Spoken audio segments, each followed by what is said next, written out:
Hey guys, it's Empress, and guess what I did? I watched Madonna in the Breakfast Club, so let's talk about it. It's more than a statement, it's a way of life.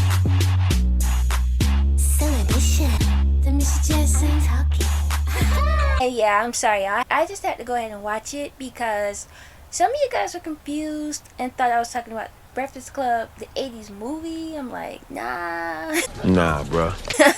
And some of you guys like advised me not to watch it, but it was like, this is talking about Madonna basically during that era, which I heard the demo, so I was like, why not? Actually glad I watched it because after seeing this, like, the lady is very inspiring, incredible. Really, this thing should have been called Madonna and the Men She Left Behind, okay? Because the documentary is literally about these dudes who Madonna came into contact with during her come up, and they are literally like, oh, that used to be my girl, and like you could just see like they so full of like regret and like a what if Madonna had stayed, or what I'm saying, what if we had did this.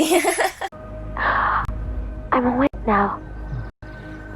Hey, let's go running. Let's go running. Let's go running. Nah, bruh. The girl who playing Madonna in like this docudrama series. Now I will give it to her at angles.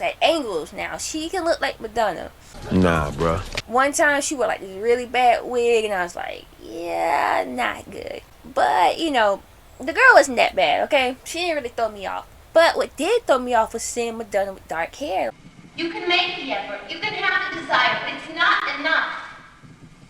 Need something more. It's almost kind of like she had a different vibe, but then not really. And let me just give a shout out to young Madonna's fashion game. Like, I love her style, like, pre-fame. Like, she was wearing, like, even though she was broke out instead, she was wearing, like, some cute stuff. I do like this whole kind of, like, cradle to fame type thing where they tell Madonna's story. All of y'all in the fandom, y'all know about it. Boom. So, interesting enough, I learned about this guy named Christopher, who was a dance teacher. And he was, like, very, like, pivotal in regards to just her early life, because he is the one who really, I think, encouraged her love of dance, or maybe even got her dancing in the first place. I don't know, but either way, I think it's interesting that that was her first passion, dance. And I think you guys told me that in the comment. They cut to like this guy who went to school with her, and he basically was saying how he was like impressed with Madonna. And I think that's one thing that nobody could take away from her is her work ethic. Like, even like, I'm in this journey, I'm younger than her, I'm at the like a virgin era, but I see that hustle, that grind, like the girl's doing it. Long story short, dude happened to be like an astrologer or something. Like, he taught himself how to do astrology, and he did her natal chart. And when he did her natal chart, he's like how it came up like, you're gonna be famous and you're gonna be rich. Because she didn't seem surprised when I told her. So anyway, boom, he was taking with her, University of Michigan. She dropped out. She like, I need to go, like, this schooling ain't gonna get me famous. Right? This schooling ain't gonna get me rich. Like, I know how to dance. I don't need all this formal mess. Boom. So, went to New York. Boom. Y'all know the story in the fandom. She had like $35 something. That's it. Dropped off in the middle of New York. Okay, boom. She meet this dude, Norris. And she said he kind of like Marlon Brando. Boom. I give him that he did. Okay, a little bit. Nah, bruh. I think maybe perhaps like they messed around for like a couple months, but nothing serious happened because he's like, Madonna's always about dance, right? So the girl's focus, which I like, boom, always about dance, never letting romance get in the way, okay? So Period of about 3 months we were together. so anyway, he said that he seen Madonna a couple months later after they like fell out, or not fell out, but stopped talking. He see her on the street. She called him like, hey, what's up? Madonna like, yeah, I'm not dancing no more. He's like shocked, like, dang, you're not dancing no more. What's going on? So Madonna like, yeah, that's just too hard. Dancing too hard on my body, and I'm not getting paid. I'm not making no money for this. So, dude, like, dang, what you gonna do? Maybe acting or music? You got young Madonna out here in the streets, like, I don't know what I'm about to do, okay? He's tell his little story, whatever, who cares? So, this thing, boom, this dude Norris is having a party, and his homeboy Dan there, but Madonna, like, ain't Norris' girl, she just at the party. The dude Dan can't keep his eyes off Madonna. She, like, the center of attention, right? Star, per usual. And he like Madonna like having some trouble putting on a necklace or some junk. I don't know. Anyway, it was just a prime opportunity for him to say something to her. So boom, he go in the bathroom, pep her out. I think he said like she kissed him or something like that. They hit it off. Boom. He walk her home. Next day, you know, the next day they go on a date, and again, this dude is just so sprung, so taken by her that first of all, they took a date on a bus. I like this had to be some 70s type stuff, okay? They took a date on the bus, and then on the bus, this dude just like just flicking away, old school, shaking it like a Polaroid picture, okay? So flicking away. Even the little kids on the bus like, dang, who this girl? Let me take a picture, okay? So he already just taken with her from the jump. So they started dating heavy. Everybody in the Bible's foxy. Nah, bro. Pretty soon, Madonna moved into like the synagogue with him and his brother. They already was living there. This guy Dan, I think he was sweet, right? He was sweet, whatever, because he taught Madonna how to play the drums, boom, boom, boom. But Madonna still was trying to dance, so that's when she went off to French with Patrick Hernandez. Born to be alive. But that didn't work out like she thought. But the guy Dan, he had this letter that Madonna wrote him, and I'm quite sure he probably read it like every day. But she's just like, oh, you know, I miss you, oh, forever your girl, oh, whatever, boom. Madonna come back, and like they kind of just pick up where they left off, right? He teach Madonna how to play the guitar, so teach her how to play like the keyboard. So Madonna basically start being in this band with him and his brother. Now his brother, I think, was kind of like a slick hater for two reasons. He was probably like, one, how you even bag a girl like Madonna, right? And then two, the brother was kind of like, what? So now your girlfriend about to be in our band? Like, okay. He probably wasn't even feeling it because, again, Madonna wasn't even no musician. You know what I mean? So she called up her homegirl, Angie, who she used to dance with, like, girl, you should come over here and play the bass. So everything kind of cool, it's cute, you know, fun in the beginning, but then the brother, now he making an excuse. He's kind of like, well, she wasn't there at the synagogue, like she didn't live up with us, so if I wanted to be like, hey, let's go over some chords or something, I just couldn't do that with her. But to me, that's some BS, because the two guys that got to replace her, or they added to the band, they didn't live there, but they stayed in the band, okay? But the boyfriend basically tried to make it seem like it was some competition between Madonna and the girl Angie, which I don't think is far-fetched. They get the two new guys come to the band, boom, now they the Breakfast Club, whatever, right? Madonna starting to write little songs. She wrote a song about her daddy, so like they play like this first time Madonna ever heard herself on record. Voice sounds better in here than in real life. That was kind of cool to see, kind of interesting, right? But again, kind of creepy, like they still got this stuff. Starting to sing in the band a little bit. She got two songs she playing. It's this dude Gary, y'all. Oh my god, I think he's the most like bitter of them all. So he was really feeling Madonna, but his whole approach, he was just like not her type from what I could tell. Like he lacked confidence.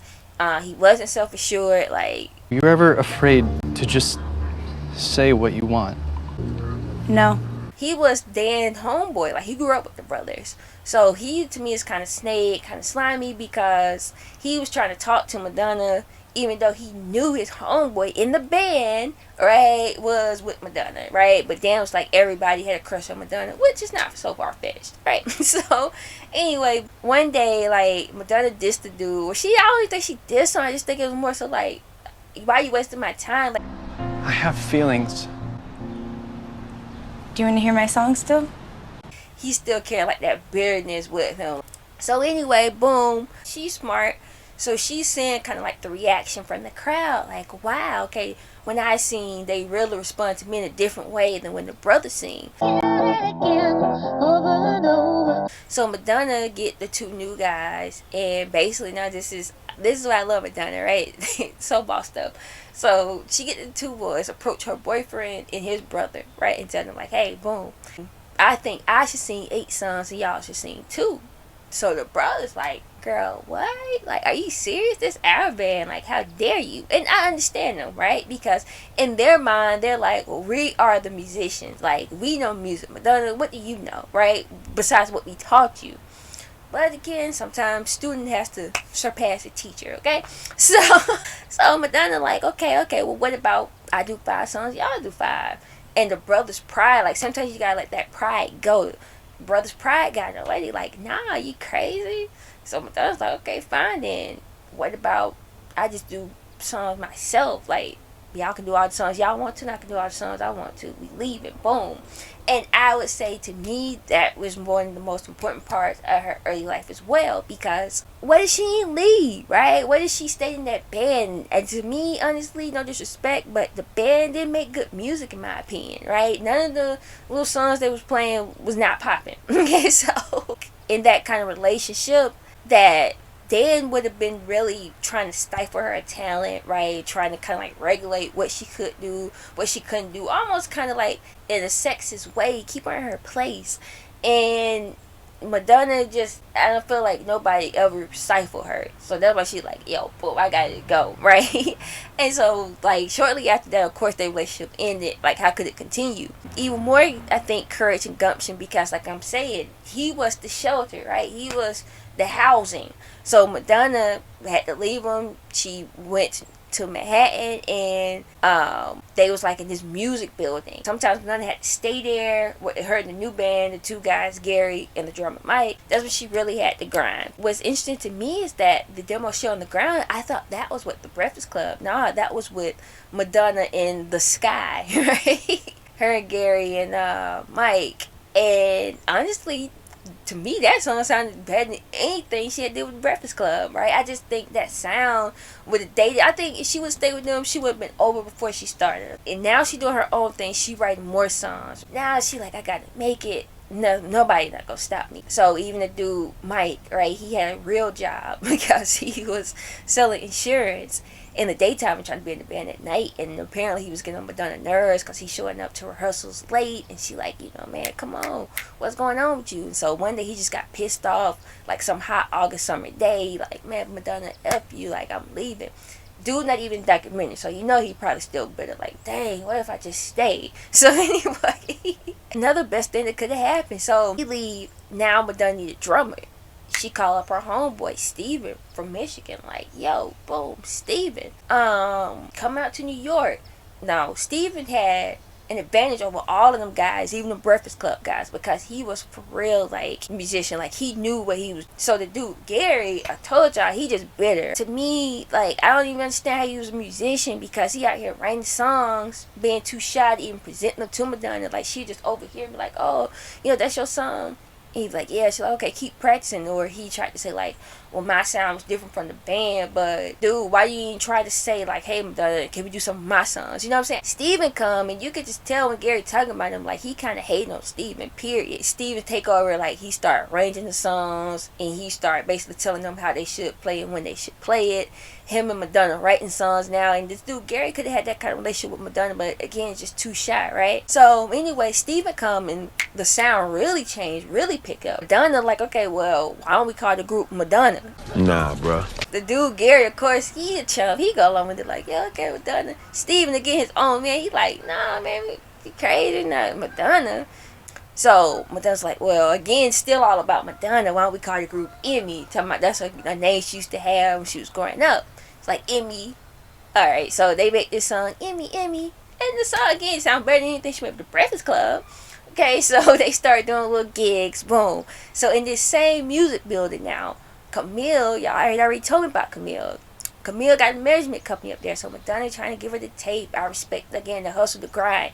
Even the dude Gary, he like Madonna, like 21, 22 on the phone all day long, just trying to make it happen. And again, I just love that about her. He said he got them a gig at Max's Kansas City, and this is like the big performance, right? Like, Camille about to be here. Madonna like, y'all do not F this up, okay? So dude Gary like, Madonna, if we gonna perform, you know, we gonna be practicing like this, or you just gonna break up with us as soon as she give you a management deal? She like, nah, you know, be cool. It's Madonna. It's the Emmy, okay? Of course, Madonna showed out that same night. Camille, I understand, came backstage like, hey, I want you. Like, I want to give you a management deal. Madonna took it, okay? So, dude, Gary, he's still in his feelings to this day. And I mean, rightfully so, I can understand. He hear from Madonna mouth herself like, yeah, I'm leaving the group, y'all. Like, it ain't no more group, okay? So he, like, basically got all aggressive, put up on Madonna, blah, blah, blah, blah. And I think this is the realest thing Madonna ever said.